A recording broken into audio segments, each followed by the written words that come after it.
All right. Well, welcome to the first ever Wulfgar Weapons and Props panel direct from our shop.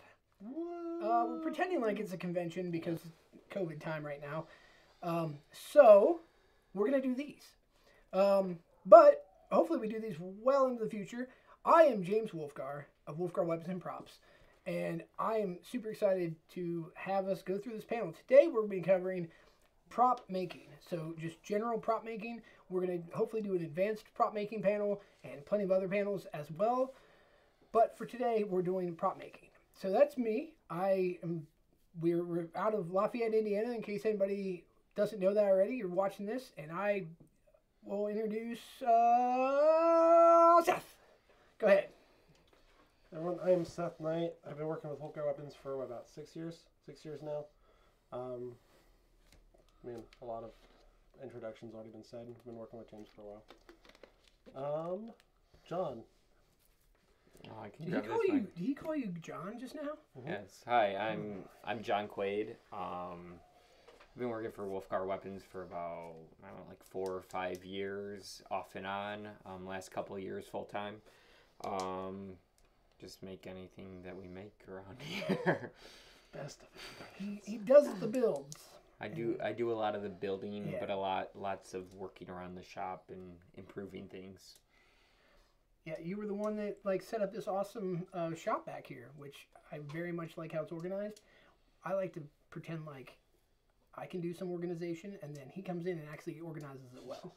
That's how it goes. But yeah, let's get into it. So, I'd like to kind of talk on what we do and why we do it. So, first of all, we make costume props and costumes as well. Not only for film and movies, but also for a lot of cosplayers and costumers, and really just across the board. If you want a costume, you can contact us. We sell to prop houses, and we also sell to really anybody. Celebrities have bought from us, and then just anybody at a convention will come up. We usually have booths at probably, I'd say, eight conventions a year. We do. We have a booth where we have a bunch of props set up. You can come by and check them out. So we do a lot of prop selling that way too. We do make custom commissions and costumes as well, but then we also have the standard inventory that we have on our website as well. So if you have any questions or want to check us out there, go to our website. It's just wulfgarweapons.com. Yeah, so why are we doing this? Well, I know why I'm doing this.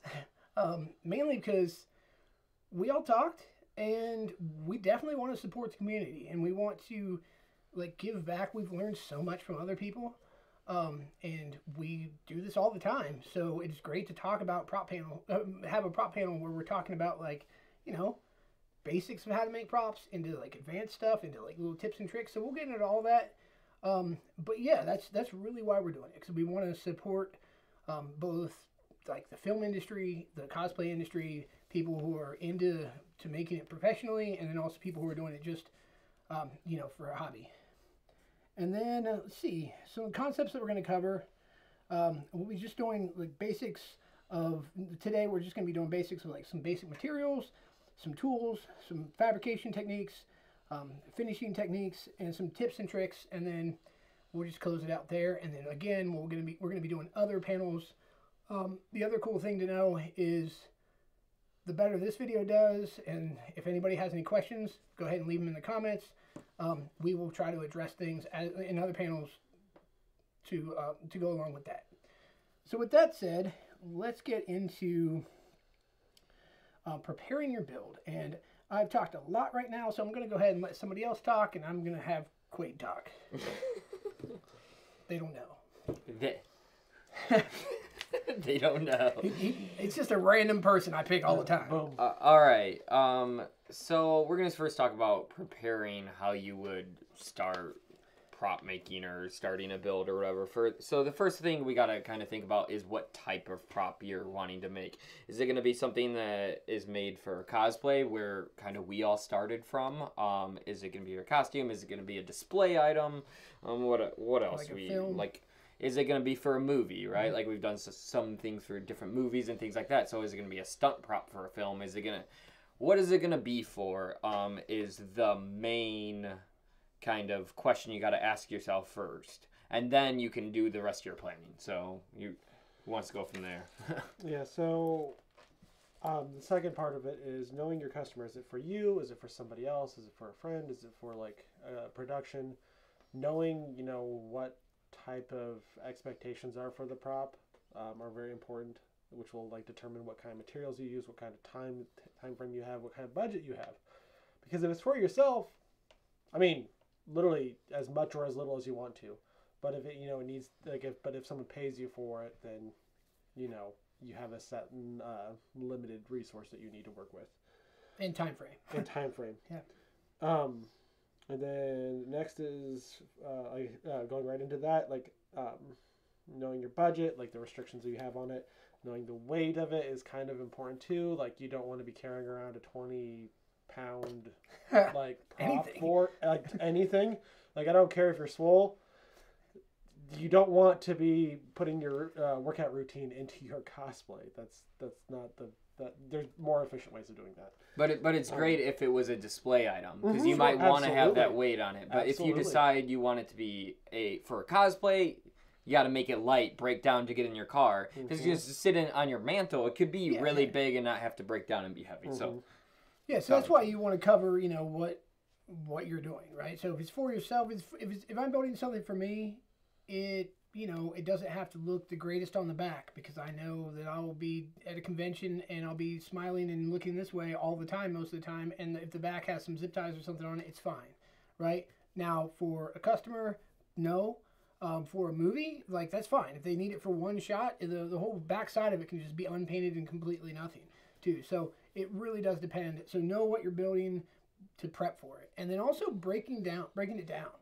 So let me talk about this more. So, like, when I say break it down, I'm not talking about, you know, dancing or anything else like that. I'm talking about actually, like, making the prop break down. Meaning, you know, you can have it screw together or, like, Velcro together or magnet together or lots of things like that. So just understand that you can save, if you like, we've saved so much money making a prop able to be broken down, because just on shipping. Right? Because if you're going to ship like a 8-foot-long sword that doesn't break down, then you're going to have some problems, because you're going to have to make like a freight container and you're going to have to actually ship it freight. Otherwise, you can make it break down and it can all maybe fit in like a 2-foot by 4-foot box, and then you can ship it like normal. And then when you're breaking it down, just like kind of think about, you know, how durable you want it to be, and that kind of thing. But we'll get into that more a little bit, and then we're definitely going to cover that in some of the other panels we cover.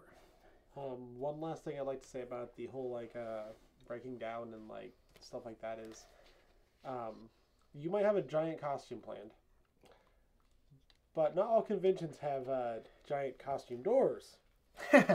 Yeah. And I'm reminded of a few of Quaid's amazing builds that he was limited by size on.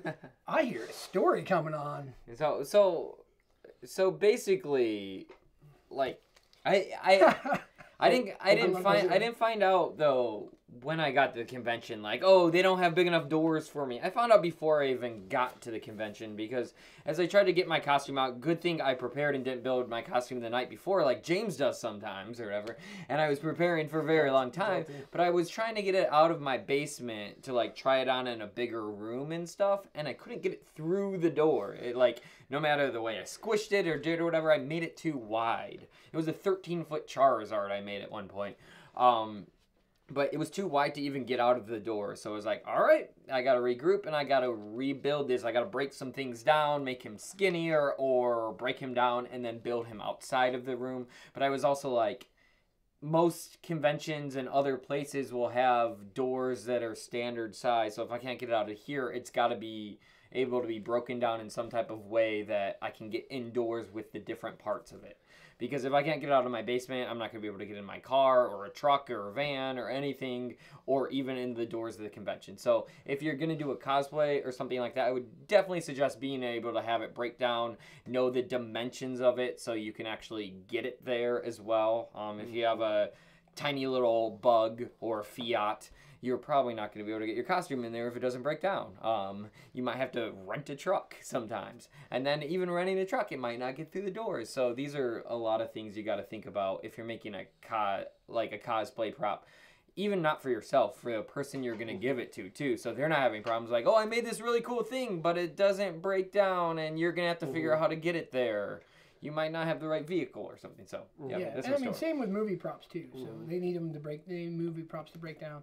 It's just something to think about. Space is everything. Again, your props aren't going to be dancing anywhere. This is not what we're talking about. It's a terrible joke. But I am a dad, so I'm allowed to make those jokes, right? Right? That's yeah. So next part? Yeah, so that brings us right into, obviously, with that really bad joke, we're going to go right into materials. So yeah, we use all kinds of different types of materials. I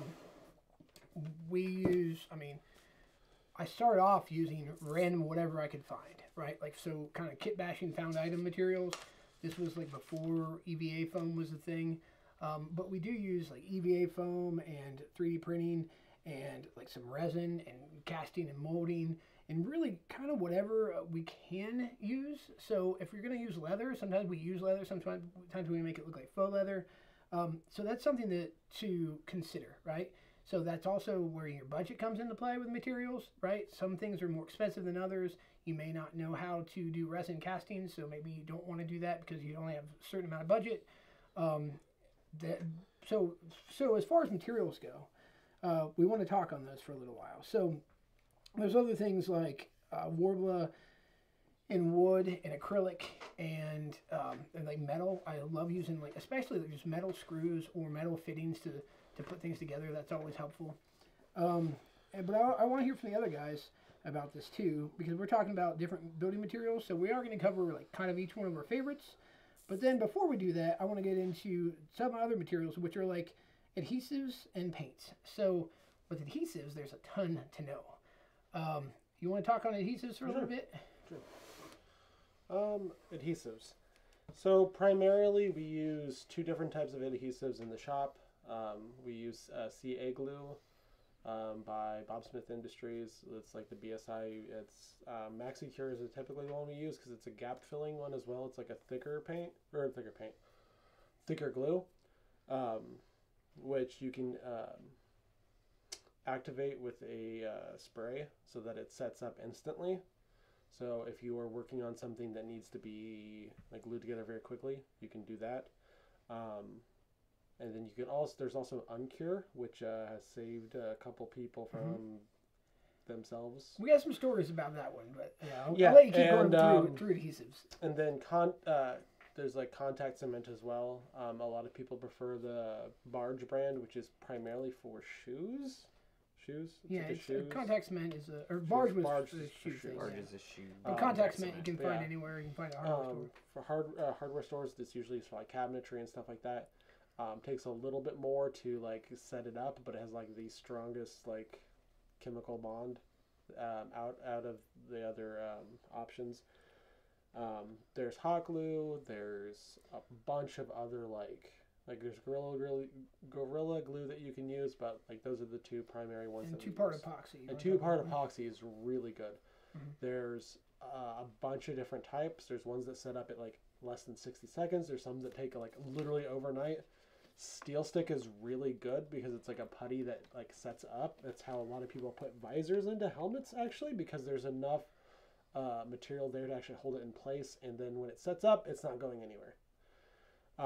So epoxies are really, really good for a durable situation that you need something to be very, very like durable and strong, like a lot of props, like especially a lot of like spears or staffs or anything else like that has like a large like any larger details added to it. Really good time to use epoxy on. You want to talk more on adhesives? I just want to talk a little bit more on just materials in general. So when you're going along thinking about all these materials, James listed a ton of different materials. Seth listed a ton of adhesive materials or whatever. But you got to go back to that first thing we talked about, like what you're planning on building, who you're planning on building it for, what your budget is, these things, because there's more expensive materials, right? There's more lightweight materials. There's more durable materials, as Seth was saying. as well. And what you choose has a lot to do with what you're planning on making. So when you're thinking about all these materials James was talking about, you have to take all that into account. And then when you're thinking about the adhesives that Seth was talking about, we got to take into account what materials you picked from James's list and how they can actually be stuck together. Yep. Which we can talk another time about how you can figure that information out. There's lots of charts and different things that'll tell you all different types of adhesives and what can stick to what. That we can give more information on at another time.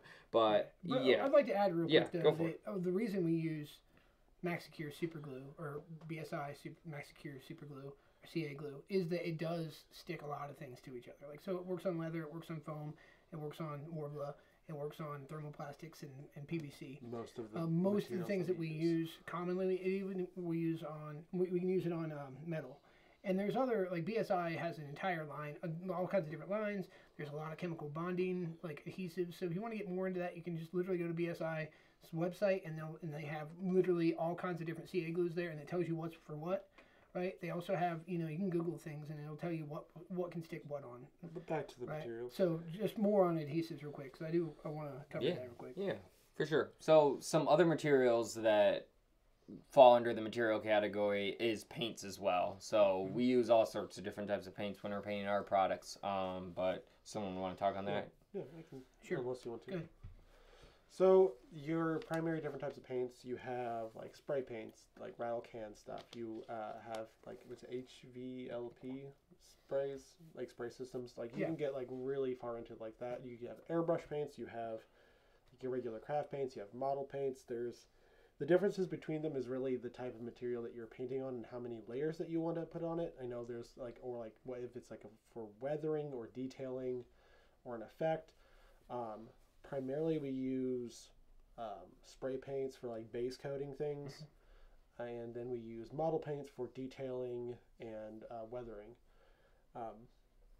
And we do like leather paints versus acrylic.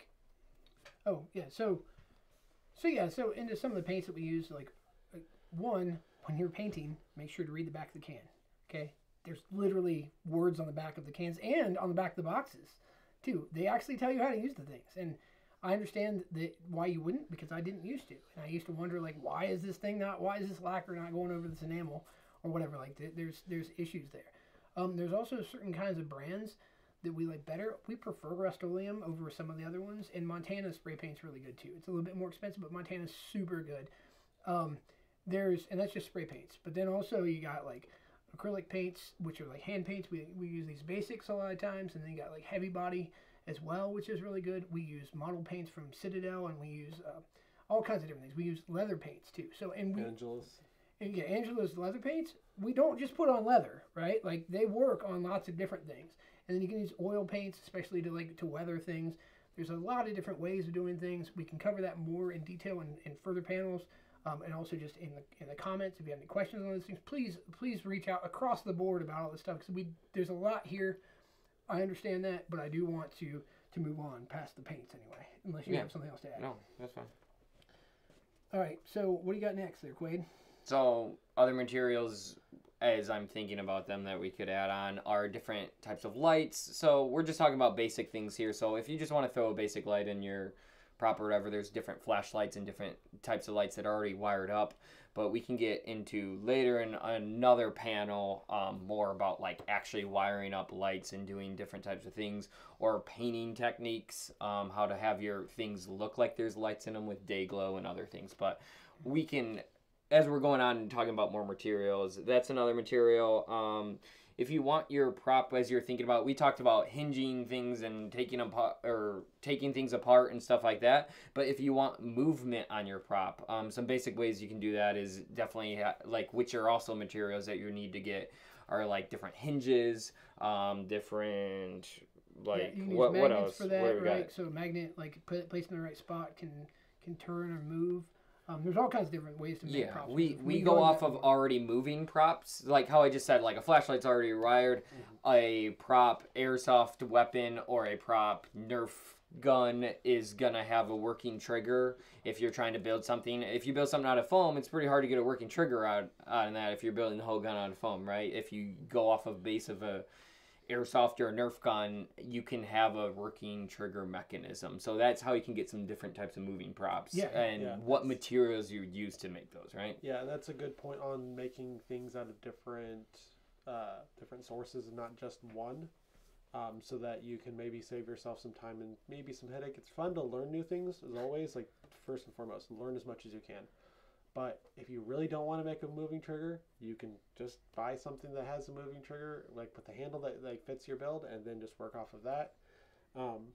There's like charging handles and other stuff like that where you can make move, and then that's without even getting into like the mechanized side of things, which we'll go more into. But yeah. I mean, I got one more thing to add. So yeah, on materials, you can use some materials to make them look like other materials, but you don't have to. Right, so a lot of times people are like, "Hey, like, how do I make foam look like leather?" And I'm like, "Well, usually I just use leather." Right? Now you don't have to. You can use one to make the other one, but I mean, we tend to build almost every one of our builds has all kinds of different materials in it, across the board. Whether we're building for cosplayers or film people or ourselves, like a lot of times I'll back my foam that I really like to weather and like beat up, and I can do a lot of detail in. And like even laser cut, we'll get into that later. But I like to back that with like ABS plastic sheets because that makes it really durable, or maybe some like PVC sheets or something like that. So there's a lot of times there's just a big mix of materials, so you don't have to just stick to one. I guess that's a really good point that I want to bring up. A lot of people think that they just need to build out of foam or they just need to build out of Worbla. Worbla and foam go great together, right? And Worbla and foam and metal go even better together, in my opinion. Mm-hmm.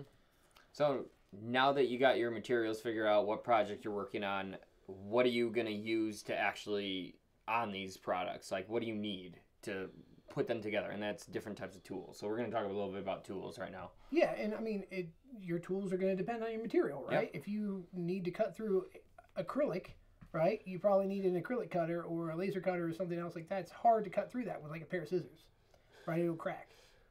But yeah, we'll go into materials. I guess the last thing I wanted to, materials. Yeah, sorry. Last thing I want to say about materials, and this is something I want to cover kind of in advanced later on, but just like a thing we tend to do is we place out materials. So real quick, if you're building something and you're going to use like a wooden dowel or a PVC pipe, you can just buy aluminum pipes that are metal. And a lot of the aluminum pipes actually fit PVC fittings. Right? So you can literally still use them the same way you'd use a PVC pipe, except for it won't bend.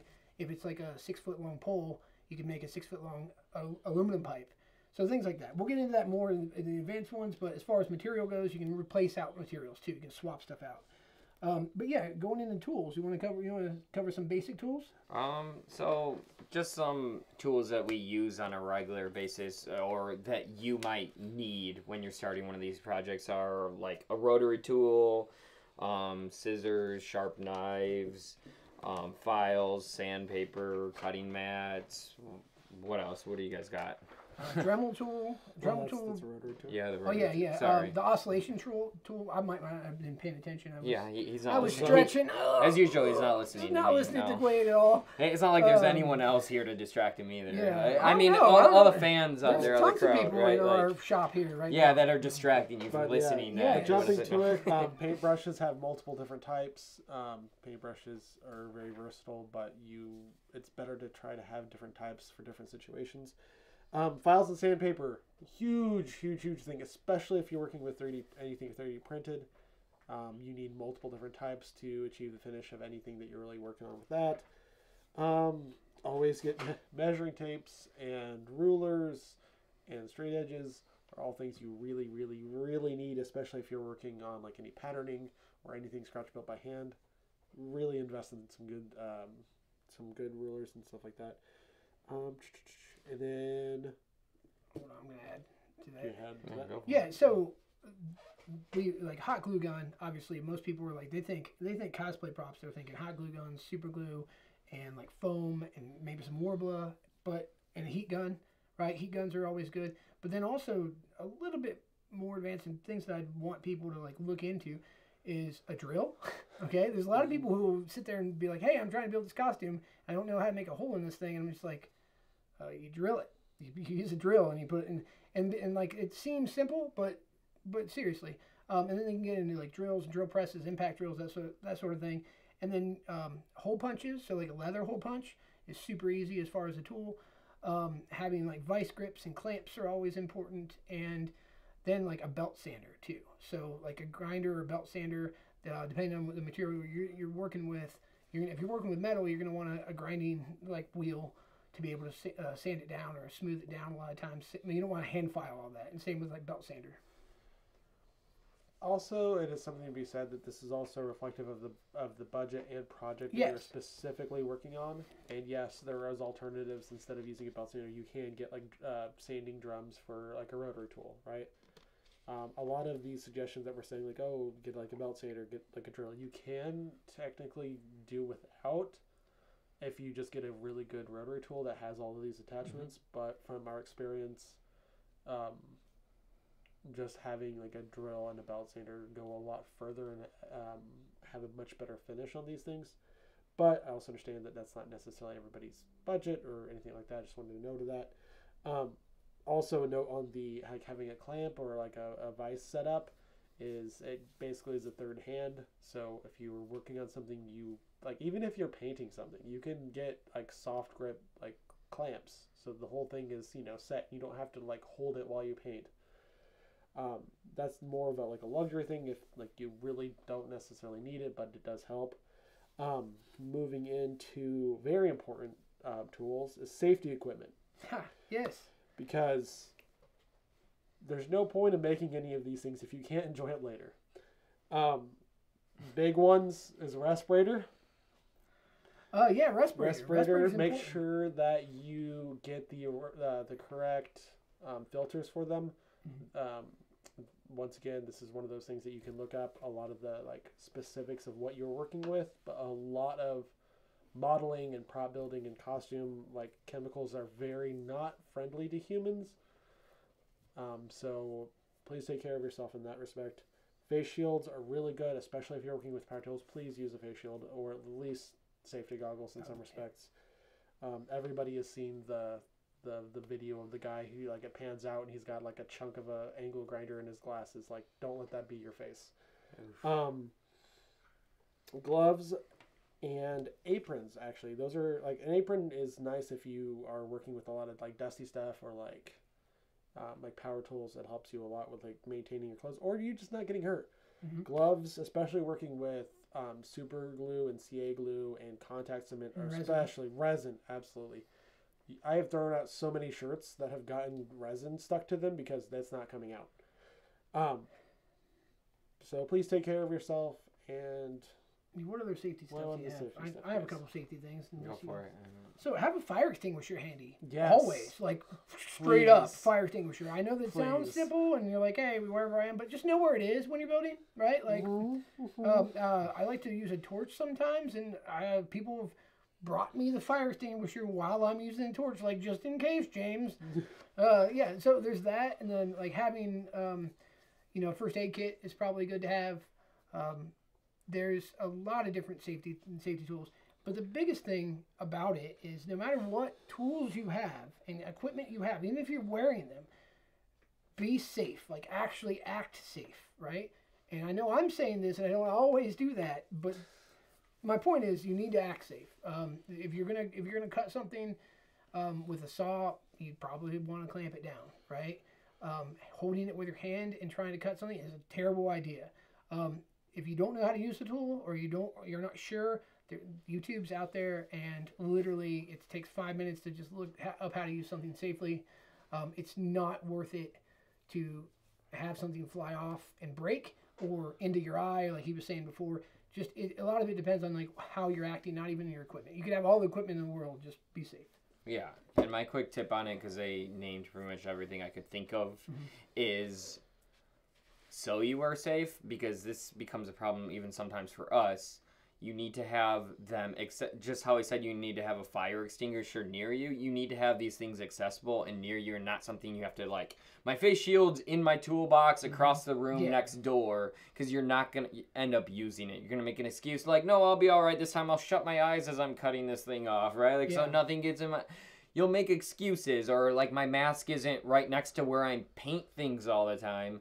So I would have to go get the mask, so I'll be fine if I just paint right now. So having all these safety tools accessible and where you are actually working is very important, just where you're placing them. As I told you guys, I'm the guy that moves things around and places things in the shop. As you can see, we have like face shields right at a workstation, at both workstations, so you don't even have to walk across the room to go get one.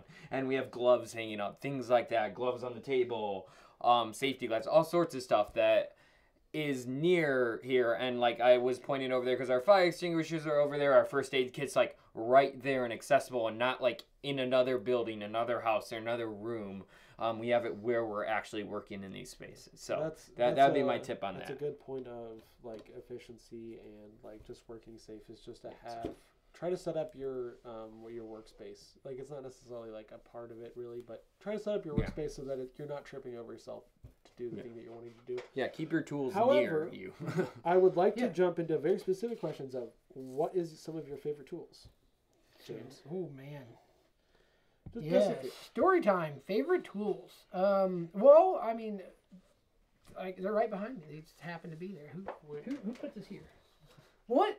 All right, this is an impact drill. I love impact drills.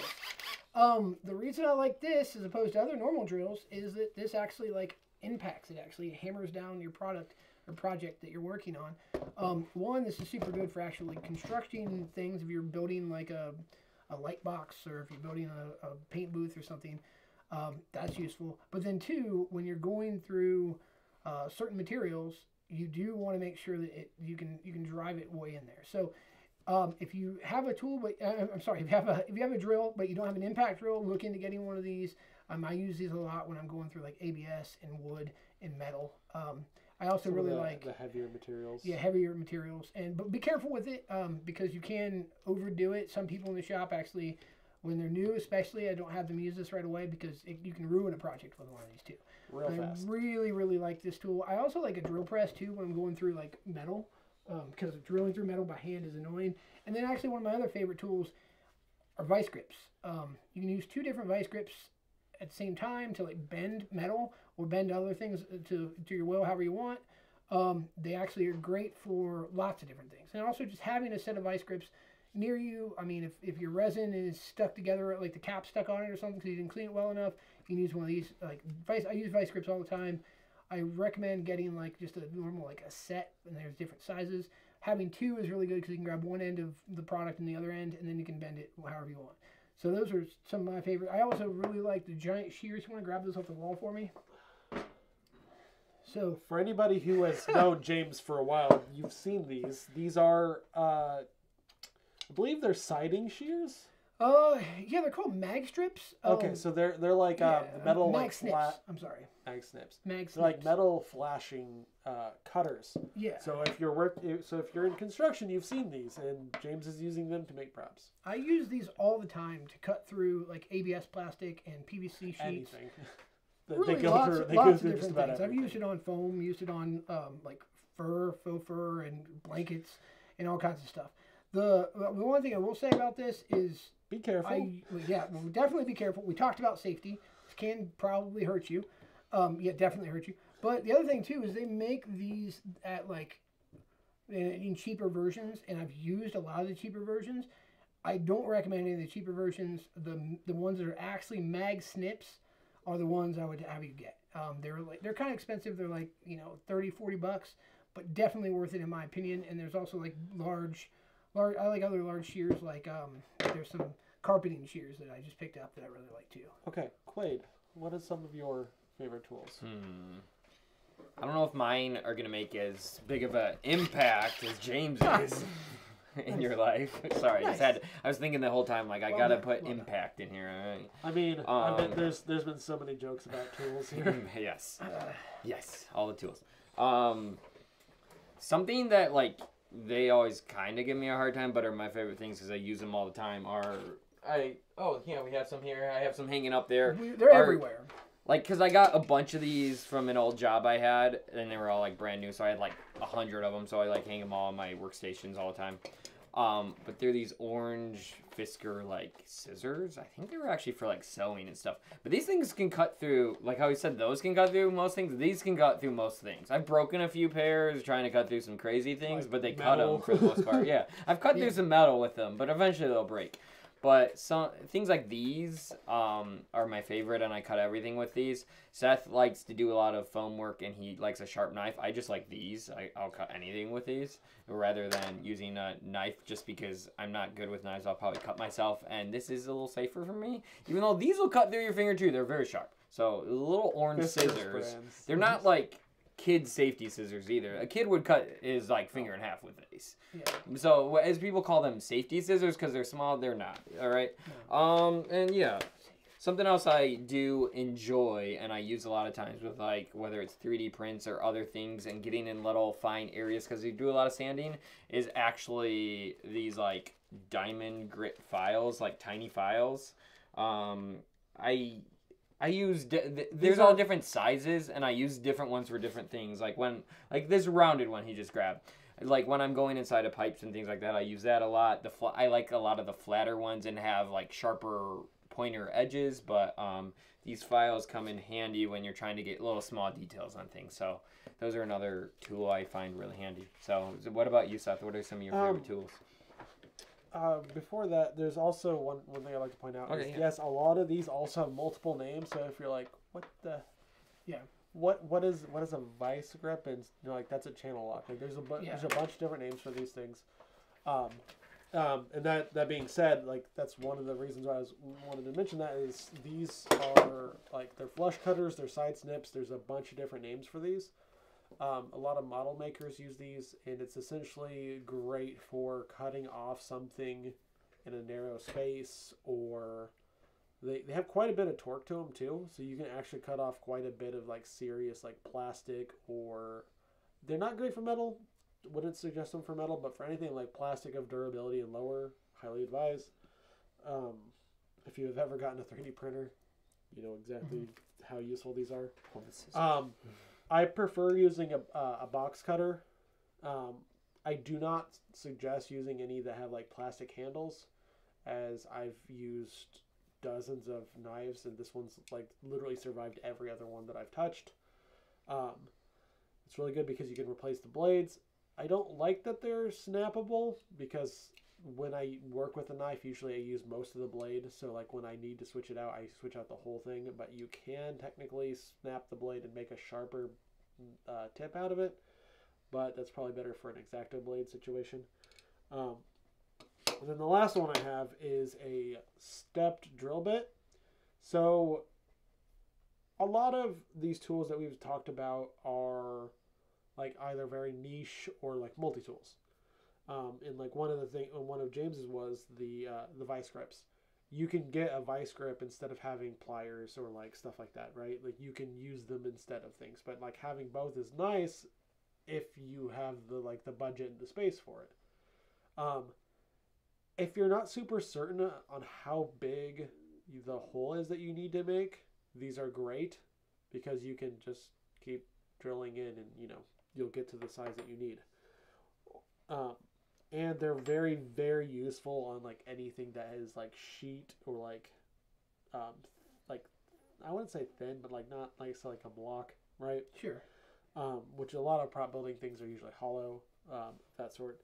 So these are really useful, and I've found myself using these more than I've found using drill bits. Like they're really useful in what I work with. Mm-hmm. You have one thing that you wanted to talk about real quick before we move on. Okay, so also with tools, like it does a lot of times depend on what you're doing, right? So with 3D printers, I want a good set of needle nose pliers that have like a spring on them, right? A lot of people call me crazy because I'm spending like $20 on a set of needle nose, but they're like, if I'm getting in there and really trying to use it, I want a spring on there. That's important to me. So it is like, try things, build through things, and then you're going to figure out, I really do use needle nose pliers. I probably should get a better set possibly. So think through that as well. I'm gonna have Quaid basically tell you why. And you want to grab the other pipe cutter off the side up there? Yeah. So one of the things I want to cover, and we can go into this a little bit more in like the advanced prop making panel, but there's a couple different kinds of like pipe cutters, and you can use them on PVC, metal, and a bunch of other things. But Depending on the pipe. Quay, do you want to cover like these? Or? Yeah. Okay. So I saw it sitting back there, and I realized it's a tool that we might have not mentioned or people might not know of. So we cut our pipes, like PVC pipe, for instance. Like we have a pipe they are here, right above us. Like, oh yeah, I have a bunch up here, right? You're gonna drop that right on my head. That wasn't planned either. I just realized we have some up here. So for something like this, it would actually like go. You would tighten it down on it, so I can do that. Or this one actually has a latch, but I'm gonna. And you would put it in the. Oh, see, I can't even use it right because I'm on camera. That isn't how it always works. You would tighten it down on it, and it's more of a spinning one, so it would cut, and you tighten as you go, and it'll cut a nice straight line, so it'll be nice and flush and flat. We also have a chop shop where we will go sometimes when we need to cut a bunch of them, and it's not just like one thing real quick. And we can use the chop saw or the bandsaw or all different types of things to cut nice straight lines too. Now, they make other pipe cutters, which I actually started with, was a pipe cutter like this. You just need it cut off real quick or something. This is nice because you don't have to take the time of spinning and everything, but it doesn't come off as clean of a cut, and it'll come a little bit angled sometimes if you don't do it just Pop off right. and hit me in the face is what's gonna happen. Safety first. Safety first. Safety first. So, I didn't have my shield. That was pretty flush, but it's not as flush as if you use something like that that's constantly just cutting into it until it cuts off. Yeah. So there's lots of different types of pipe cutters as well. When you get into using like PVC and other type of cutting things, and you can do metal and things with some of these heavier there's specific duty ones for metal. Also, something cool that you should do, just as to cap this, is you don't necessarily have to cut through them with these. You can also detail. Yeah, you around. can score. Yeah, you can actually score, so like you can put grooves into things too. Yeah. So that's I a little prefer bit much these. into it, but yeah. Yeah, and that's So- just a tinier little one of this bigger one that Seth had over there. This might take longer to use than rather than this one, but this one is going to give you a way better, like, closer cut. Also, you can, like he was saying, you can take a chop saw to it. That's just cutting random PVC pipes or wooden. This won't work well on wood, right? Don't use wood on these on wood. But you know, there's a lot of different tools. Because it eats into it too much. It just Don't use it. There is some metal that'll right. Oh, yeah, it works on metal. That big husky one will go to. Yeah, so that's a lot of tools. Hopefully, if anybody has any questions or like has comments on a tool you want to see us, like if you want to see us talk on a tool, please just put them in the comments, and we'll try to cover that. What else? Also, before we even leave this subject, we forgot one of the most popular tools. We didn't even talk about 3D printing or 3D printers. Those are more. We actually cover that in fabrication here, but yes, those are tools as well. So you can consider a 3D printer as a tool, and we'll go into this, like 3D printing and the entire process of it in another one because it's very extensive. It's very like 3D printing is a whole subject, but a lot of people just opt for 3D printing to take care of a lot of their like for sourcing things. Biggest thing with 3D printing, like we've mentioned multiple times already, you can use 3D printing to augment what your other styles are. So we've made something out of like foam or plastic where we've like added on, like a lot of Star Wars props are a real world thing that has attachments or things attached to it. 3D printing is great for that. You can buy a base like toy and then add stuff to it that you've 3D printed, and it's a great way to augment stuff like that. Once again, something that are fairly safe, but don't neglect looking into how like what you need to do to make sure that they're safe. But they can be a really amazing tool. We have several, so like it's something that we benefit a huge amount from. Yeah. So yeah, that's a great segue into different types of fabrication, because there's a bunch of, like we thought about putting fabrication first. It could go before materials, but or tools. But fabrication, there's tons of different ways. One is 3D printing, like he was saying. We have multiple different 3D printers. We have different kinds. Over the years, 3D printing has become so much more affordable and popular. And now you can 3D print out of metal, and you can 3D print out of like carbon fiber and a bunch of other things that are super durable. And 3D printers just are getting better, right? Like the 5-10 years from now, we're probably all going to have one kind of like a microwave was. At least in my opinion, they're a thing that is just changing the whole entire prop game, and just fabrication game in general. And then, of course, there's other fabrication types like, see, there's just like hand sculpting and cutting things. A lot of people do foam work and they do it all by hand, or they do it with like a Dremel or something like that. And then you can also just do like actual sculpting, you know, out of clay, and then cast that stuff. You can 3D print something and then cast it out of whatever you want to cast it out of. There's a lot of different ways. There's vacuum forming, which is basically heating plastic and putting it over top of something so you can make a lot of armor that way. There's CNC machining. There is doing things like using thermoplastics like Worbla, right? So that's a big thing. And we like Worbla is a material that we didn't actually cover and we use a lot, or in cosplay we use a lot. What it is a sheet of like very thin plastic that's very malleable with heat, and you can heat it and you can like drape it over things, and you can actually cut it out and it sticks to itself, and it's really good. And they make clear Worbla. It's a thermoplastic, and it's not just Worbla. It's basically thermoplastics. Same with like ABS is the same, or PVC. They're plastic sheets or tubes or whatever you can get them in, and you can use them to, usually because they're thermoplastics, kind of like hot glue is a thermoplastic. You just heat it with heat, and then you can form it. So that's another way of fabricating things. What else is there? There's, I mean, all kinds of stuff. One of my favorites is laser cutting. We'll get into that in a minute. Then there's also, you know, just kit bashing things, which is another one of my favorites. Which, when I say kit bashing, I really mean taking like 3 or 4 or 2 different things and chopping one of them off and gluing and screwing together to make sure it's all one piece. And then that's kit bash. So that's one way of fabricating things. And then you got like sewing and leatherworking and all kinds of stuff. Welding, metalworking, and other ways. There's all sorts of different fabrication things. We don't do a ton of welding, so I don't know a whole lot about that. But if we ever need to do something like that, we can outsource it.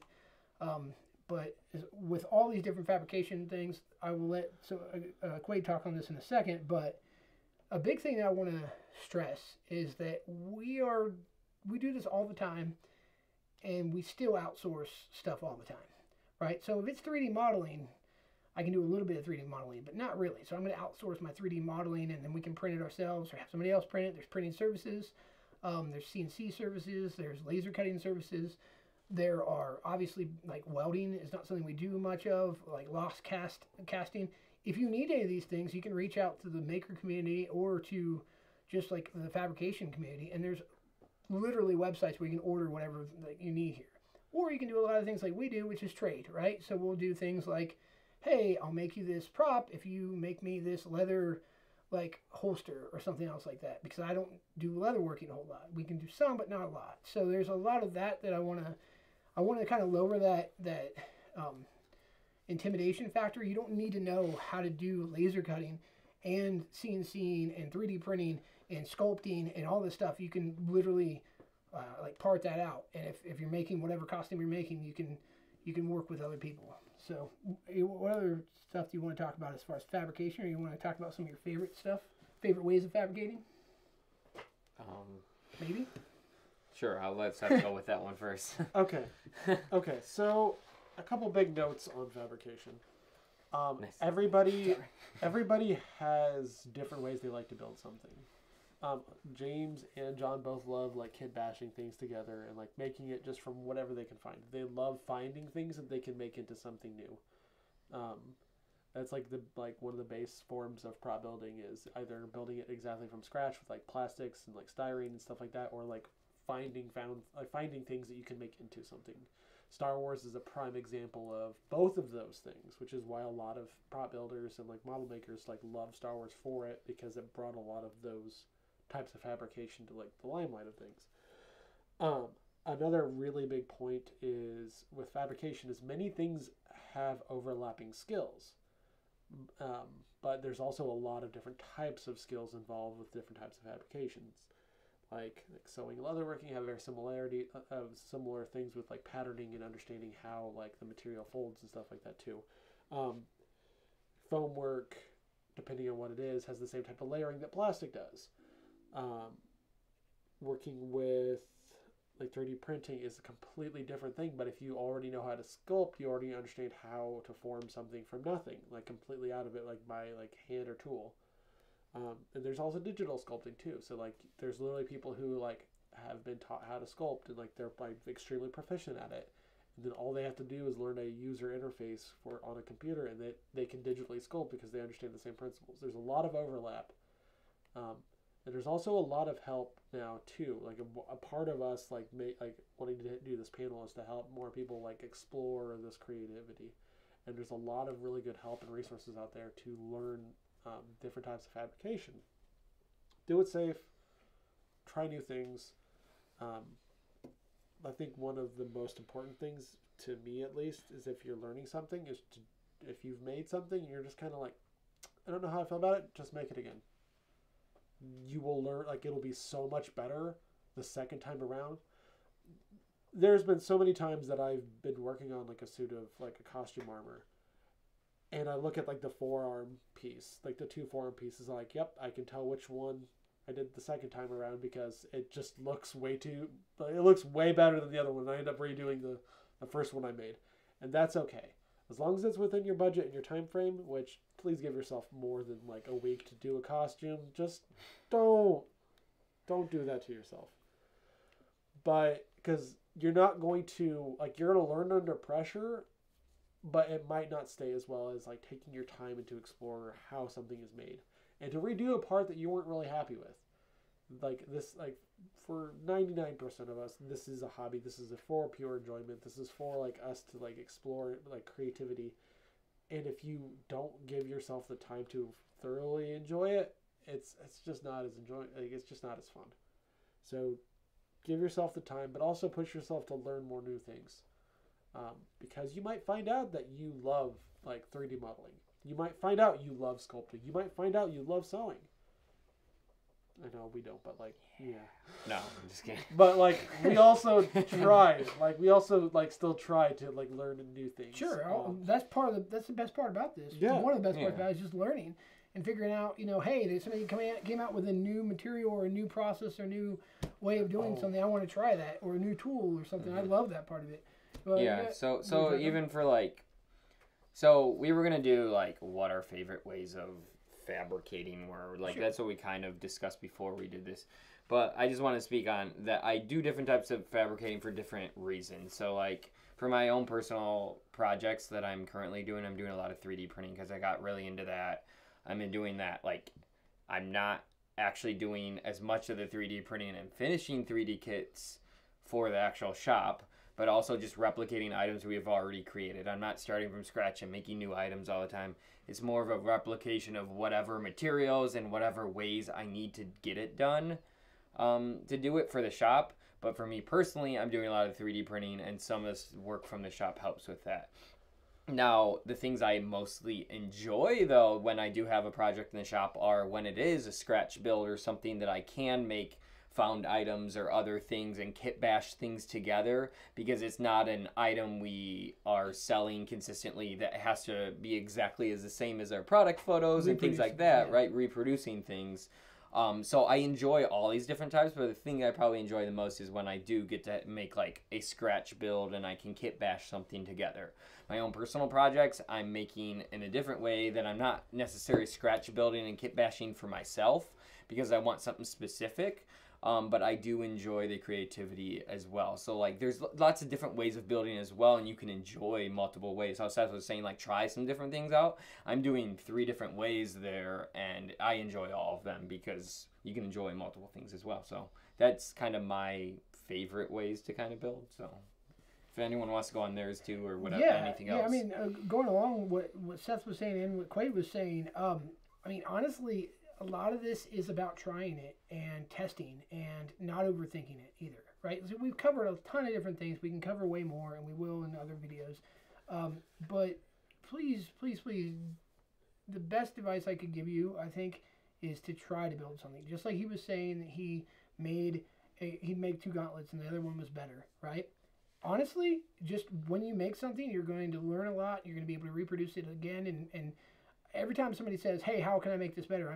I literally look at them and say, make it again, right? Just try to do the same thing again, and I promise you it'll be better, because you'll learn, oh, hey, I should have glued this down more because I wore it. And if I'm making a gauntlet prop for a movie or something, and it's always coming off at the wrist, because wrists are usually a point in which the prop fails, I might reinforce that with some like metal or some like a Chicago screw or something else that's hidden, or maybe some like epoxy or something, right? There's different things I can do. You can try different things.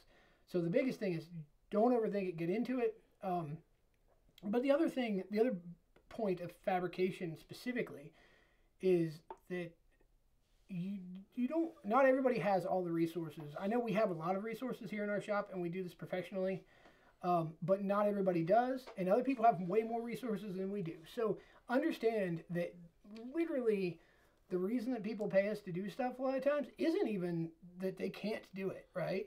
It's a lot of times that they don't have the facilities to do it, they don't have the tools to do it really quickly, and we can do it for like for the right kind of like time frame price that makes sense for us to build it for them.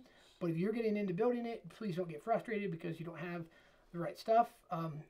Everybody would love an all-equipped shop that's super clean and cleans itself and just is amazing all around the board, but you don't always have that, right? So if you want to pop a hole through metal, that might be a major problem for somebody if you're building off of your kitchen table and you have literally like a hot glue gun and some CA glue and some stuff, but you can use foam just fine.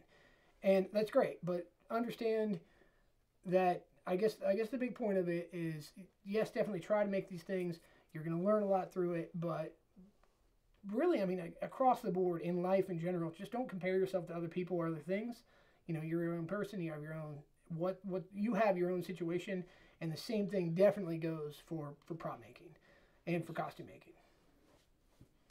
So another thing with fabrication, this is tying back to the like knowing your project and your budget and things like this. Like if you have the budget and the time frame, you can either model or like pay an artist to like make the best 3D model and have it like resin printed in like the highest quality thing. So like learning different, like another point of learning the different ways of fabricating things is to understand, like, is to help with your budget and help with your time frame and help with like the use. Like I'm not going to have something resin printed that's like on a high stress area. Like so like it's going to be foam or something else like that can be reinforced. So that's another part of like learning new things, is that you can do very specific things for specific uses. I had an idea and I lost it. More fabrication stuff. Yeah. So learn. Yes, I'm spacing. I'm sorry. No, it's good. It happens. But oh, that's what it was. Yeah. The story that I had popped in my head earlier was if you don't necessarily like the type of fabrication, don't worry about it. If it was something that you think you should know or should like try to do, just do it in like 6 months later from now. Just pick it back up later. Yeah. Prime example is me and EVA foam.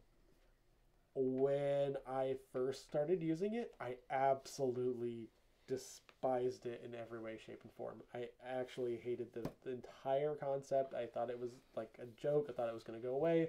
I thought it was like kind of like why would you use this? It's all like floppy and it doesn't like do anything that you want it to do. I've built, or at least been in a major part of building 7 Space Marine armors out of foam mostly now, and lots more. And that's plenty of other things like props and otherwise too. So I went from literally just wishing it would have went away to it's something that every costume, like at this point, every major costume that you see uses it, and I'm absolutely all for it. So it might not be your thing now, and it also might never be your thing. Like when you was talking about like some people really don't like making props. Like I'm all about making costumes, but props I really don't like working within the confines of that. I really like making props, but I really don't like sewing. So I'll have some I know somebody who sews, and they're like supporting artists. Like artists supporting artists is like one of the best things in the world. But don't be afraid to like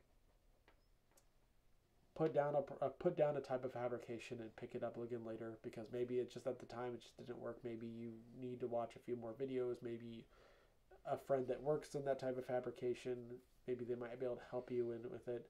And the best thing about the cosplay and the prop building community is how collaborative they are, and how they like to share the resources, which is one of the big, huge things that we wanted to contribute with this panel, was to show that like there's multiple different ways of doing things, and that there's big. All three of us have different styles. Oh, for sure. Things. Yeah, you he's could a give crazy us, person. We don't. Yeah. We could literally. You could give us all the same project, and all three of us would have a very different answer. There might be some overlapping things. Like I said before, there's overlapping like styles, and there's different types of like skills that kind of overlap into it. But like all three of us would have different approaches to it, and we all work together, and we all like can do most of the same things. But we all like, if we were given our personal choices on how to fabricate something, we would all have different styles of doing it. So even if your style might not be like what you see the most of, that doesn't mean it's not like it's not valid. Have fun with what you make. You want to add something to that, or I got some stuff.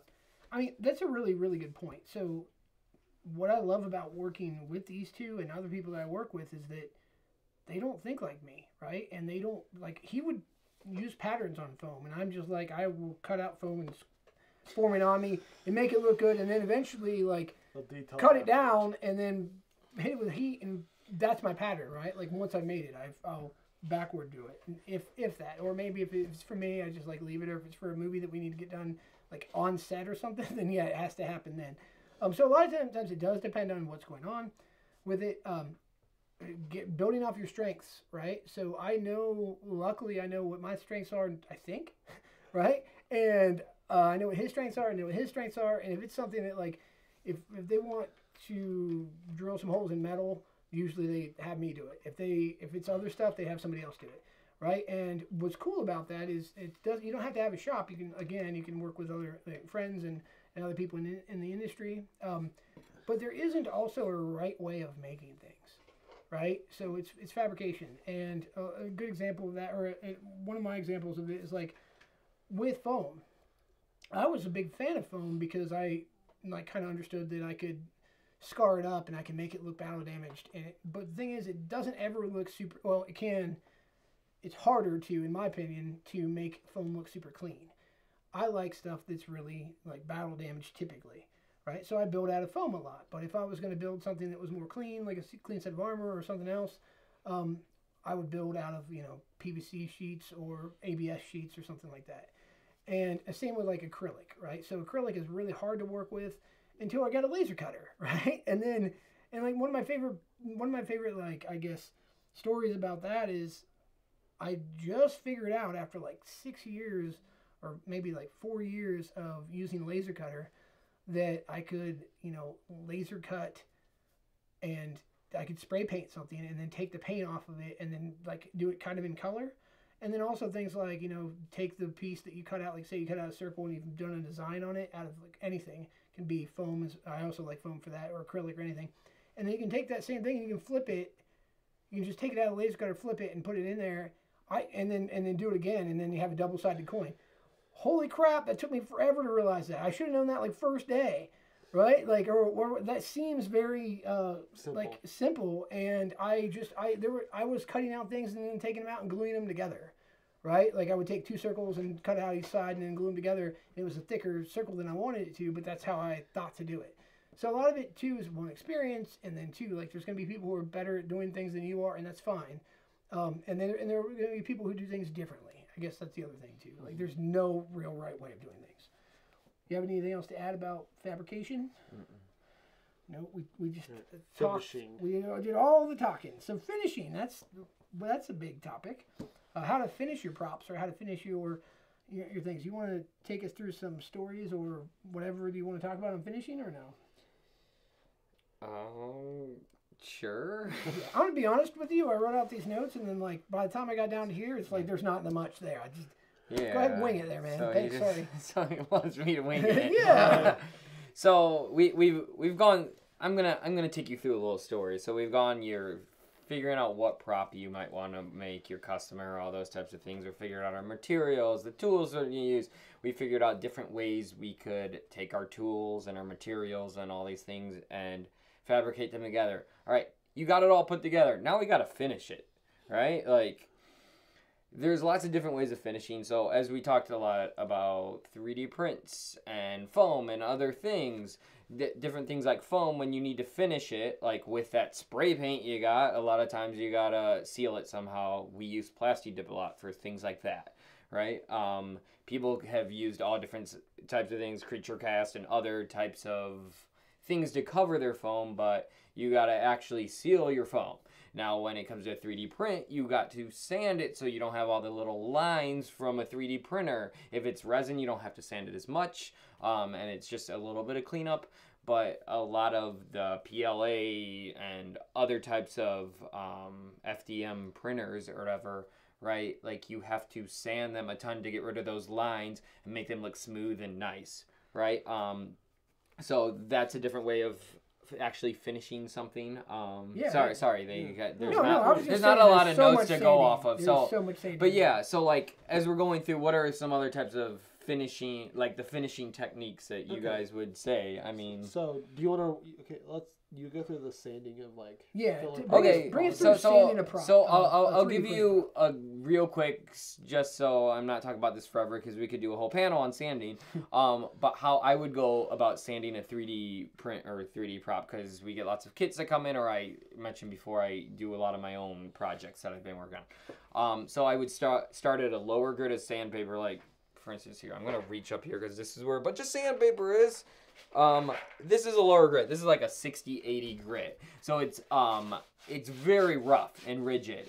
You would go, the lower you go, the more you're going to take off of something when you're sanding. So I would start with this to really get rid of those lines. And as I go up higher in grit, it's going to get a lot smoother. So I'd start with like a 60-80, then go maybe like a 180 to 200 around there, and then even get like 300, 400 for my last round. And then after that, with 3D prints, we hit it with something called filler primer. This stuff fills in any little gaps and things like that and makes it a lot smoother. But by initially sanding it, I got rid of a lot of that. So you almost need like one pass of filler primer and then a quick high grit sandpaper on that one last time, and then you're ready to paint. Instead of just... If you just hit it with filler primer, it's not going to fill all those lines and things like that, and you'll have to do way more layers and be sanding and filler primer sanding. So I do a lot of the initial work ahead of time. A real important piece that he just covered is once you sand it, then you filler prime it. Sand it again. Okay, a lot of people don't do that last sanding with a high grit, like he was just saying. For people who might have missed it, hit it with filler primer, then sand it again with like a 320, 220 at least grit, and then you can paint it, right? Then you can hit your base coat. But keep going with after that. Like so after that, and then the majority of stuff we do, just so we can share a little knowledge with you, is we prime pretty much mostly everything black. So just a flat black primer, and then we go into our painting process. So that's like kind of how we would finish it. So like then you decide whether, we talked about lots of different paints, right? Like model paints where we use to weather lots of things or even paint things completely. Maybe even a lot of our silvers and metallics go really well and become a lot brighter when we put them on a flat black, rather than just doing on the gray filler primer we use, because that's like one of the limited colors they have in a lot of filler primer. We've done a red. I would suggest not doing a red, right? Like, because it starts showing through and doesn't work as well. But if it's all you have, that's great. But we flat black it because a lot of our metallics pop a lot better. A lot of colors show up better on black. And as we talked about, like when things weather, whether he was talking about like foam, like, because it's hard to make things look clean. If something gets scratched or messed up on your actual print or prop or whatever you're doing or whatever, and it has black under it, it just looks like it's a little bit more weathered. Rather than if it got scratched or something, you had that red filler primer or white or something, it's going to like show up and look a lot worse when it happens. Yeah, one of my first costumes I had like foam that I had painted under my arm, and it was like initially green. So as I was wearing it, like you could just see that foam green, right? And if it would have been a black or a gray foam, it would have looked a lot better. It would have like just matched right in there. But when so your base color of whatever it is, or your base paint is good. The other thing he touched on, it does matter what your base coat is. So if you're spray painting or if you're airbrushing or whatever, if you want to get like a really white, if you really want to get a really bright color, A lot of times you can go over it. We go over it with the sanding and all that, and then we go over it with a black sometimes, and then we'll go over it with white, with a white spray paint, like flat white and flat black. And the reason we say we do white is then it'll make your colors pop more. If you spray red over white, it will look way different than red over black. Now, if you want it to look like the red over black, cool, right? That's great, and test it. But there's that, and then the other thing that I really want to touch on is when you're doing different painting, you definitely want to watch out for, again, read the back of the can, right, on finishing. So like there's a thing that I very much dislike, and it happens to a lot of people, and it's called crackle. And we can go into it more in the advanced stuff, or we call it crackle. It's when your paint just basically separates. There's a couple different ways of avoiding it, but the biggest thing there is if you're painting over top of something, say it's like just whatever it is, if it's ABS plastic or anything else, hit it with at least some sandpaper. Like some sandpaper usually helps. Like when you're doing a 3D print, obviously it's been sanded before. We just talked about that. But if it's something else that you're just flat black painting over, you want to make sure you hit it with some sandpaper. And there's tons and tons of videos out there on how to use spray paints. And almost everything's going to say, hey, hit it with some type of sandpaper to rough up your project before you hit it. So we can go way more into finishing, and we do want to talk on finishing a lot. I do consider ourselves kind of a finishing shop, right? We put together a lot of kits from other places. We do a lot of printing our own. We do a lot of like base builds or scratch builds, but we do a lot of finishing. Everything we sell and everything that we turn out of here usually has a full coat of paint on it, or all the coats of paint, not one coat of paint, and is ready to use. So do you want to go? Do you want to go?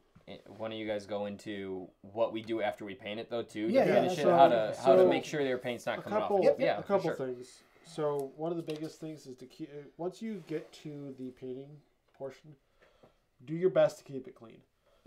Tack cloths are really good for removing any like dust and stuff like that too. Try not to cross contaminate your painting with like other colors. That's why we try to like do batches of things at the same time with the same type of paint. Like the filler primer, making sure that you sand that down and then clean the dust off of it. It's very important too, because then you'll get like this weird like fuzzy stuff on your piece, and that's not great. It's never a bad idea to do 2 base coats of whatever paint it is, especially if you don't need to paint something over your base coat. Like if the base coat color is what you're going after, please do stick to flat paint, because it doesn't take as long to dry, and you can get that gloss effect with a clear coat or a sealant, so that you don't need to worry about having that gloss from the start. Now, if you're doing something like metallic and you need to do it shiny, you need to gloss base coat it, because that metallic or that like shiny paint that you're going to be needs that type of base coat underneath it. But like most everything else, you can get away with just doing a flat base coat and then working from that. There are like dry times that you'll need to like understand, like once again, this is reading the back of the can, this is like making sure that you have that window of opportunity. If you really want to make sure you have a really good adhesion on all of your spray paints, make sure they have over a full day to set up, and like don't touch them. Make sure you coat everything well, clean it, move on to the next one. With clear coats, there's matte to suit like high gloss, so it's really depending on what type of finish you're looking for as far as that goes. With like spray paints, you can do like a lot of different things. Airbrush is really good for, like, a lot of people just airbrush things. A lot of people don't even use rattle cans for stuff. There's a lot of really cool effects on airbrush. Like, that's an entire hobby in itself. If you're going to tape off anything, do not cheap out on your tape. Make sure that whatever you're painting has had plenty enough time to set up. Don't tape over anything chrome or anything shiny, because you're just going to ruin the finish and you're just going to be unhappy. So like make sure that when you're planning, like when you're doing your painting, plan out, like think out the steps that you'll need to take and the layers that you're going to need to apply. like we do a lot of weathered stuff, a lot of like beat up or like worn props. Yeah. So think it like so if you're going to be doing we usually apply all of our weathering, like all of our scratches after our base, but a lot of people will do something where they base paint like an aluminum or like a silver, and then they'll like do the weathering with like latex like on chipped areas, and then they'll apply the black paint over that, and then they'll remove the latex. So there's multiple different ways of like finishing and weathering, and we'll I'm pretty sure we'll have a whole series on that. Advanced, it'll be a lot. But you want to think about your steps before you start painting, because there's nothing worse than being like hitting something with spray paint and being like, oh, that should have been taped off. And don't install stuff like visors or like make sure all of your lights are taped off. Do not deal with that, because that has happened way too many times for me because I wasn't paying attention. Please don't do that. Yeah, that's. I wanted to elaborate on that just for a second. So that's a great point you just made. If you have something that has a clear piece on it, like a scope or a visor or something, make sure you tape it off, or you don't install it before you paint it, before you spray it at least. It'll save your time when you're putting together a kit. Definitely look at see what the colors are. So if something needs to have like a white handle and the rest of it's like black, you could spray paint the handle white when it's not on the kit instead of having to tape it off. And what we say, what we mean by tape it off is, in the different types of tape. So you have your painter's tape, right, which is good. This is good. Blue tape and then the green tape, and there's a lot of frog tape. Painter's tape. You want painter's to me a model tape. pencil. Please, can I say that again? Painter's tape, because if you use this masking tape, this will rip off your paint. This is no good. Like, you can use this in a pinch if you really have to, and if you do that, peel off a piece of it, put it on your clothes first, and then you can do the same with this too. So you want a demo for me, or like basically I'm just gonna Clay didn't know I'm gonna ask him to demo, but yeah, you can put that on. You put that on there, put that right on my face, and then when you rip it off, you put it down there, get that beard, and then you rip that off, right? And then it's still tacky. Hairs all over your prop. Yes, and then you get to have some James beard in your prop. But then once it's still tacky, right? So then you can put it on your prop, and then it's taped off a little bit better. So if I wanted to paint this boy that's silver, so it's not as sticky, and if I had this already painted, I would just tape off right there. Then you can hit this, and then it gets on it, and then you can peel this off without worry of this nice tan paint I put on here under the bottom of the paintbrush. And now this is chrome. Yeah, you see that paint job I just did? Yeah, so that's yeah, how you it's a great paint job. That chip Yeah. brush looks exactly like a chip brush. How I could buy one in the store, Let me right? see the chip brush again. Yeah, And by the way, while we're talking about about finishing things, when you're using a lot of different things, you want to be able to throw away your paintbrushes. So depending on what it is, we'll get into it. Like, there's a lot of stuff we can talk about. Disposable paintbrushes. But disposable paintbrushes are really good. We use chip brushes all the time. That's what we call this. We use a lot of things that are like really high quality paintbrushes, but you also need to have a bunch of them on hand that you can throw away, and understand that you're going to have to, depending on the paint and that sort of thing. So, I mean, we could go into a lot of different things on finishing, but I mean, I guess one of my other, key points. A story that I want to talk about real quick, and this just happened to me, and I'm a little salty about it, but it's completely my fault. We 3D printed a helmet for Star Fox. Yeah, this is back to fabrication, but it also gets into finishing a bit. So we 3D printed a helmet for Star Fox. This Fabrimancer made this amazing. She's somebody we partnered with. Made this amazing Star Fox head for a costume. You can put the Star Fox head on. You look just like Star Fox. We're gonna do the helmet for it. We got it 3D modeled. We got it printed. We got it finished. We sized it to the head.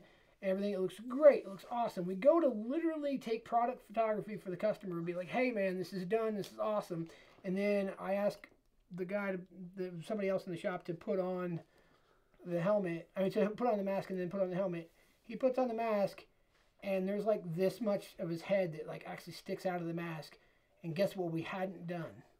We had not tried the helmet on with somebody's head in the mask, and we just formed it around the mask, and we realized We had to remake the whole thing, including all of the finishing, including all of the sanding, all of the wiring, all of the laser cut acrylic, all of it. Yep. We have to redo the whole thing, and I'm in the middle of doing that right now, and I don't mind because it's completely my fault. Well, I do mind, but I blame me. There's only one person to blame there on that one. This is when you measure 14 times before putting it together. So getting the whole thing right. So you 3D print something. Use this tape. That's what reminded me of it. You can use this tape and tape together your 3D prints before, or any pieces that you have, just to like size them, to dry fit them before you sand them, before you do anything like that. That will save you so much effort and time. But yeah, so now as we are currently 3D printing the bigger helmet that will fit around it when it was head in there, we're not going to sand any of it until we dry fit it all together and make sure it fits really well. Yep. And it's good. And then we'll go through the entire finishing process again. But I'm sure, like we said before, the second one will be that much better because we'll make it again, right? Right? Yeah. We'll make it again. It'll be that. Yeah. It's going to be the best. It makes me feel a lot better. It's going to be a It'll lot the better. best Yeah. ever. No, It hurts. It still hurts. Yeah, so I'm feeling like we're kind of into the last tips and tricks definitely. Of our closing segment. We've talked about a bunch of different tips and tricks that we've found useful over the years. Like, dry fitting is like a huge thing to not like waste your time on a bunch of work that will like pan out for you. Mm-hmm. John, are there any last closing tips that you would like to impart on this? I'll talk about a couple here, actually, definitely. because I had one that kind of is more tips and tricks in our last section about finishing things. As I talked about a lot of different sandpaper stuff and things like that, I learned something this past year that has helped me out a lot. So for years I've been sanding every which way, every single thing, and I'm like, oh, it's fine. I'm losing all the skin on my fingers. They're like smooth now, right? Or my hands hurt, or sometimes I wear gloves. My skin and blood. It's fine. Yeah, but we joined Twitch this past year, and we were trying to support other people out there or whatever. And so I started talking to them, and they were giving tips as well. So just how we're trying to give you guys some tips or even like discuss things with you. I got a lot of good advice from some other people, and they told me 2 different things that actually worked really well. So I grabbed a few just so I could show you. But the first thing they told me about was these sponges are their favorite. There's like these little blue sponges we got on Amazon. They, I think, told me the exact kind, so I don't have the exact name for you right now or whatever, but it's very good for finishing. So they have them in a little bit higher grit. This is only like a 220, but it's like very durable. It can squeeze. You can wrap around a prop. You can get in little spots, all that type of things, right? In it, and it's squishy, and then you can wash these right off. And like, I don't even think we bought new ones, and we still use these all the time or whatever. We should probably replace them soonish, because we've been using them for a while. But going along with that, when we went to just go look at the store for more, we knew about these, but we never really thought about using them or anything after using this. Was something just a sanding block. So they have like lower grit ones, and then you could get bigger surfaces, and you're not having to use just like rough sandpaper on your hand. Now going along with that, not having to use rough sandpaper on your hand, is, as I showed you before, this 6080 grit. We use a lot of times these circle rounds that will go on like big hand sanders. Orbitals. So to make it easier, because they have a sticky backside, we were just putting them back to back. So we just have this, we can wrap around and do this, which is nice sometimes, right? But they, on their sandpapers, that weren't necessarily orbitals or whatever, they were squares, were putting foam on the back, just small craft foam, like a thin craft foam on the back. So it has a nice squishy grip. So when you're sanding, you're not holding on You're not sanding yourself. You're not sanding yourself, like I was talking about. It's just way more comfortable and way easier to sand things, and has saved my hands a lot after years of doing it. And everyone has agreed that it's just a lot nicer. And all I did was stick it on with some, because the backsides are already sticky, put a little super glue so it really stays or whatever, put foam on it and cut around the circle. That's what, because we had some extra foam. James is going to actually laser cut me a bunch of circles later. If you have a laser cut, you just cut circles in that size, and then you have perfect foam circles that you can put on all your sanding strips or squares or whatever you're trying to do. So those are a couple tips with sanding that have really helped. and have just like changed the game and made it really great for me. Hashtag don't sand yourself. Yeah. Now I will go very quickly into, because that was a little long. No, you're fine. Into my tip that I put down for my tips and tricks, because I was trying to give basic things that like weren't too complicated that you just don't always think about. But anytime I'm painting a product, when we were just talking about finishing, right? Anytime I'm painting a product, yes, the talking sponge. Yes. Anytime I'm painting a product, I always have water wipes or wet wipes near me, because I've constantly had this problem in the past where your paintbrushes, when you aren't constantly using them, dry up really quick, and then they can be ruined, or you have to do a lot of work to get them not ruined. Like after you've been painting stuff, right? Because you like have to go do something and then they dry out and then you're like, oh, I'm like scrubbing them for hours, right? So anytime I finish painting anything and I'm not using that brush anymore and I'm going to set it down and maybe do a different color or something else, I instantly just wipe it off with this. Because a lot of times we just like clean our brushes with just water anyways, so they're just water wet wipes, and I get the majority of that stuff off, and then they can stay nice and clean right after, and they're not all red after or green or these different colors you're using. And it's just something I've actually put into like habit of always having it next to me when I'm painting, so I can wipe off my brushes and I'm not having to use as many brushes. Sometimes it's like nice and wet and clean and I'll use that same brush for the next color or something else, right? So I definitely keep these around so my brushes aren't getting ruined and they last a lot longer. So that's my kind of tip that has been really helpful for me. That's super helpful, and I've used the same thing myself. Another tip going off of that is don't use Lysol wipes. Use baby wipes. That's important. There was a day that we were kind of out of baby wipes and we tried to use Lysol wipes, and it's not good for your hands. It is very apparent at a certain point if you have that much Lysol on your hands. So don't do that. Safety tip or whatever you want to call it. But I mean, I know a lot of people have Lysol wipes around and they don't have they'll work for a while. But like, yeah. I think specifically the ones I was having issues with these like hydrogen peroxide ones, and I didn't have any gloves on or anything, and my hands were like, the skin was getting weird. Yeah. But yeah. But yeah, so baby wipes. But yeah, still they can't be as good, right?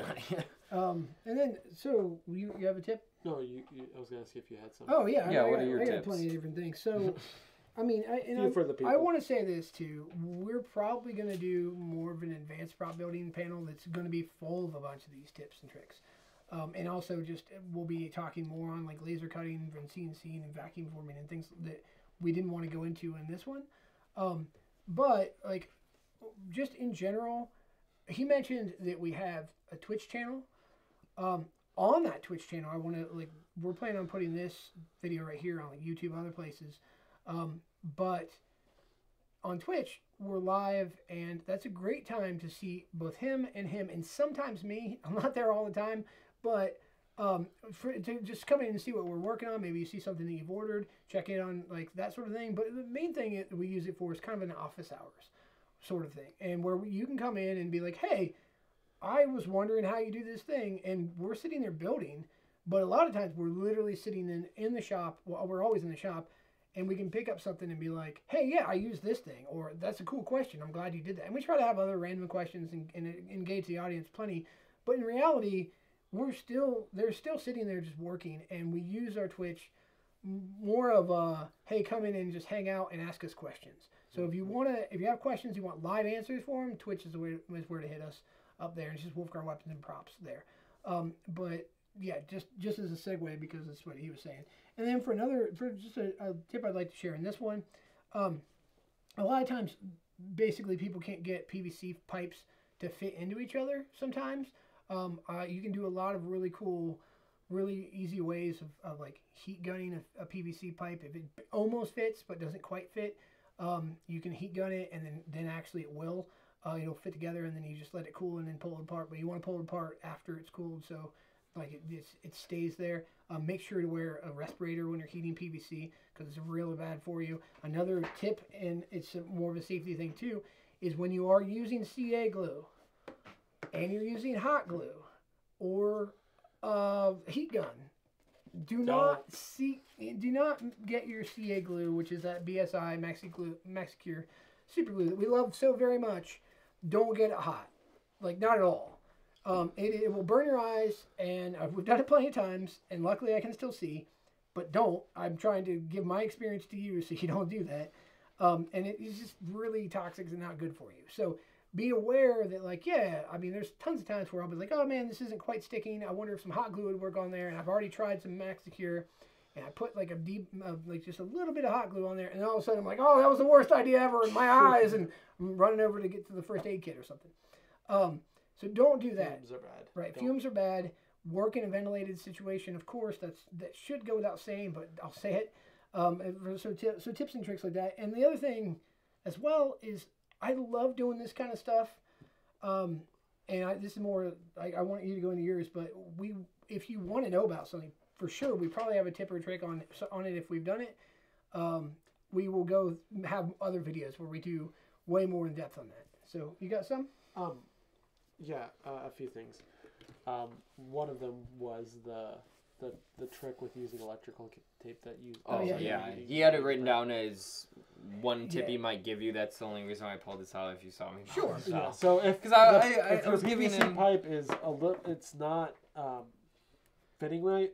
Yeah. Or if it needs a little bit more, like instead of using a. So if it was going into 3D print that wasn't measured right as well, right? Like, or you can explain it. I'll explain it. So really, it doesn't matter what it is. It can be. I use this all the time.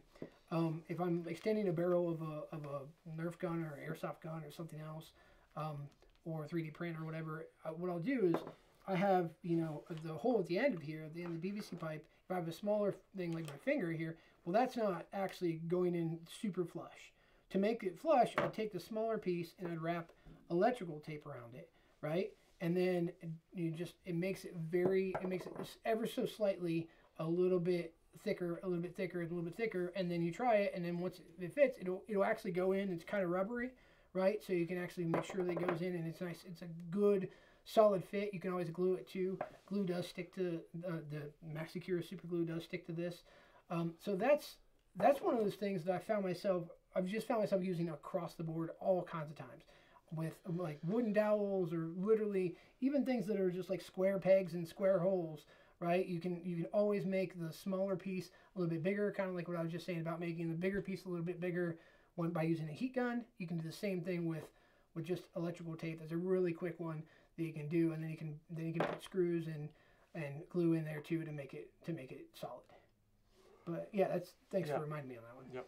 Quade had it right. I was like, we can't let this fly by. All right. Don't let this fly. Don't let the flip. A big thing that I've been focusing on more that has been very useful and very helpful to me has been making sure to I recently got a work apron, which if you're working on this stuff like all the time, please just take care of yourself and your clothes, because I've like, well, Quade's wearing like a Wulfgar Weapons shirt. I'm not wearing a Wulfgar Weapons shirt because I've destroyed most of mine. I have quite a few. So, like, super glue, like if it sets up on your clothes, will cause holes, because when you go to like try to get that out, it'll just take the clothing out. And like, I know that it's not necessarily like a prop building tip, but it's like, one of those things that you kind of need to take care of your stuff. Also, with tools and stuff too, if you find a brand that you like, most of the time, most brands of tools build other tools as well. And if you like the quality or like the way it performs, you go with them. Mm-hmm. Or the chargers will all go together. Yes, it's a huge thing. Yeah. Battery powered tools. Please try to get the same brand, because there's nothing worse than like running out of power and being like, oh, well, nothing else I have will work for this. Yeah. So it's a big thing is try to get like batteries to work on all of your stuff. Foam is a really great material, but like sometimes you need reinforcements like styrene or Sintra or ABS. Plastics will work really good for like a backing. Just cutting strips of it will like create like a fake like cage on the inside, like almost like corset ribbing. Really good way of reinforcing foam, especially if it's supposed to like be in a shape like on its own. Another really good thing that we did not mention, but I will just drop right now, is foam clay and other things like that. Don't be afraid to use wires to also create a structure to like build off of too. It's like a model making thing. Mm-hmm. We'll definitely go into that. Yeah, literally on the next one. But use foam clay as a gap filler in some of your foam builds. It'll save you a lot of time.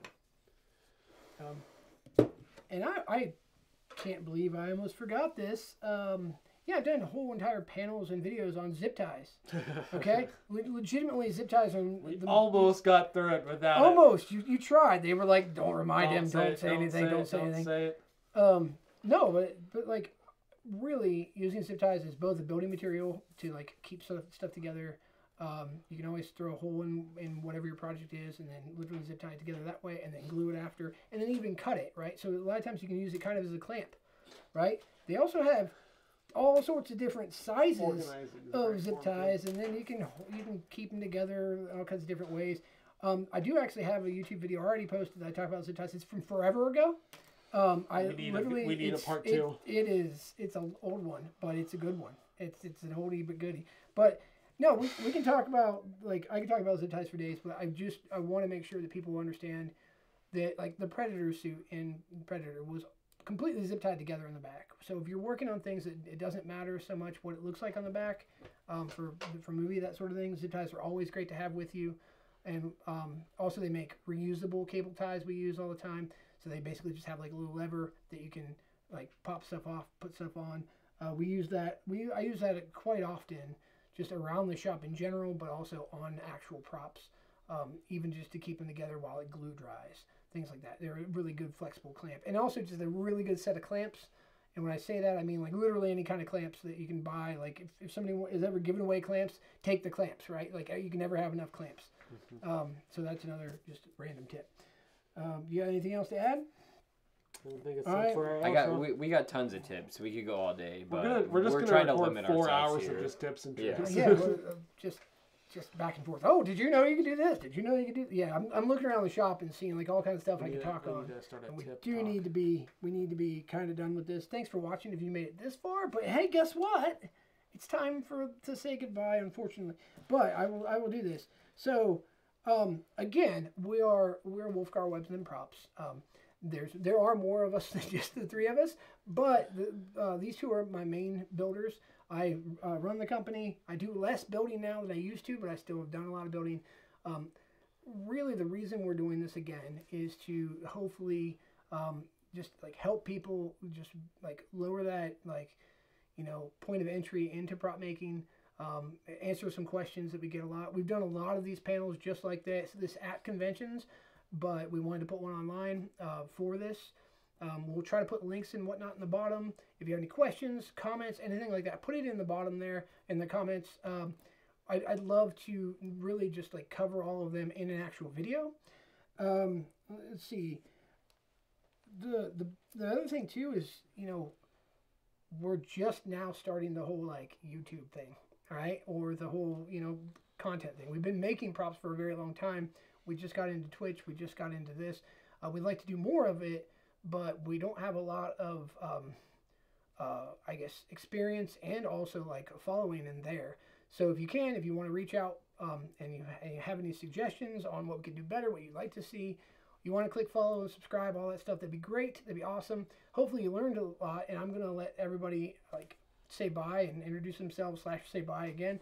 I'm James Wulfgar, and to my right we got Seth Knight, and to our left, Is someone else here? Yeah, he's way over there. Oh, me. Oh. I'm John Quaid. Yeah. Who? John Quaid. John Quaid. You can find him under Who John Quaid on most things. And that's why that's a really funny joke to me. Super funny.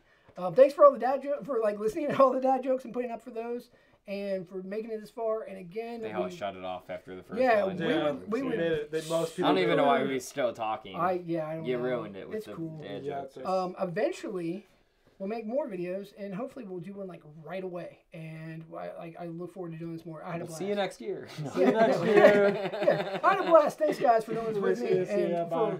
for everybody that's helping video and do all the editing and everything. Thank you. Shout out to Allie. Yep. Thank you. Don't let this flop. Don't. Fuck! What do we do now? I don't even know. What are I guess we hands? should build stuff, huh? Let's probably back to Probably work. go do work. No, thank you. You're like, no.